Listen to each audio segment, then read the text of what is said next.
ওয়াকাফ সম্পত্তি উদ্ধার করা তো দূরের কথা, ওয়াকাফ সম্পত্তি তৃণমূলের নেতারা লুট করে খাচ্ছে।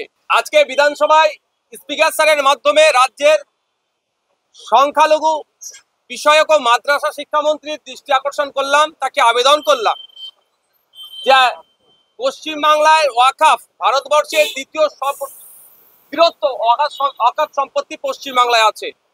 1,43,000 একরের ঊর্ধ্বে সম্পত্তি পশ্চিমবাংলায় আছে, যার মধ্যে 25,000 একরের ঊর্ধ্বে সম্পত্তি এখনো বেহাত হয়ে আছে বা অবৈধ দখল হয়ে আছে। এই অবৈধ দখল মুক্ত করে সম্পত্তিগুলো যাতে ওয়াকাফ বোর্ডের হাতে তুলে দেওয়া যায় তার ব্যবস্থা করতে। এই বলার কারণটা হচ্ছে এটাই, 2011 সালের আগে তখন তৃণমূল কংগ্রেস বিরোধী আসনে বসতেন, তারা সেই সময় বলেছিলেন, মুসলিম সম্প্রদায়কে আশ্বস্ত করেছিলেন, প্রতিজ্ঞাবদ্ধ হয়েছিলেন যে ক্ষমতায় আসলে ওয়াকাফ সম্পত্তি উদ্ধার করব। ওয়াকাফ সম্পত্তি উদ্ধার করা তো দূরের কথা, ওয়াকাফ সম্পত্তি তৃণমূলের নেতারা লুট করে খাচ্ছে। এই অ্যাসেম্বলি হাউসে মন্ত্রী আছে, বিভিন্ন জেলার এমএলএরা আছে, বিভিন্ন কর্পোরেশনের কাউন্সিলররা আছে, বিভিন্ন এলাকার নেতারা তৃণমূলের, তারা ওয়াকাফ সম্পত্তি লুট করে খাচ্ছে।